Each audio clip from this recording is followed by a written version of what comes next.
පාඨකුරුල්ල කතාව සමගින් එකතු වෙලා ඉන්න ඔයාලව ආදරෙන් පිළිගන්නවා. ඉතින් අද තවත් අනුමාන කිරීමක් තමයි කරන්නේ කතාවේදී ඉස්සරහදී වෙන්න පුළුවන් සිදුවීමක් ගැන. ඉතින් ඔයාලා දන්නවා නුරාන්ව ගෙනල්ලා කෙවින්ගේ යාළුවෝ සෙට් එක ගැට ගැහුවා ගෙදරකට දාලා. ඉතින් මට හිතෙනවා ඉස්සරහදී මෙතෙන්ට භාවනාවවත් සෙට් කරાવી කියලා. භාවනාවත් මෙතෙන්ට ගෙන්නලා ඉවර වෙලා මේ දෙන්නගේ අතර සම්බන්ධයක් තියෙන ඔප්පු කරලා ඒක කෙල්සිට පෙන්නයි කියලා මට හිතෙනවා. ඉතින් කෙල්සි දැක්කොත් එහෙම නුරාන් ඒ වගේම භාවනාව එක කාමරයක ඉන්නවා කියලා තමන්ව රවට්ටපු රැවට්ටිල්ලට අනිවාර්යයෙන්ම කේන්ති අරගනී කියලා අපිට විශ්වාස කරන්න පුළුවන්. ඉතින් ගංගුලිව දැක්කලා සිද්ධ වෙච්ච දේ ගැන ඔයා දැක්කනේ තමයි භාවනාවට කුටි කන්නත් සිද්ධ වෙනවා.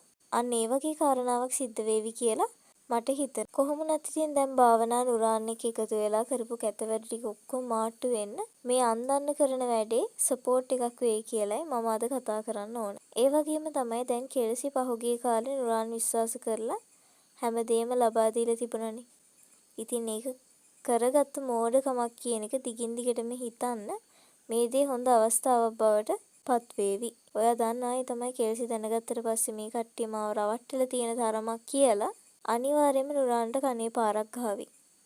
නැවත වතාවක් ඔෆිස් එකටවත් එන්න එපා කියලා. ලොකු තර්ජනයක් කරන්නත් ඉඩ තියෙනවා කියලායි මට හිතෙන්නේ.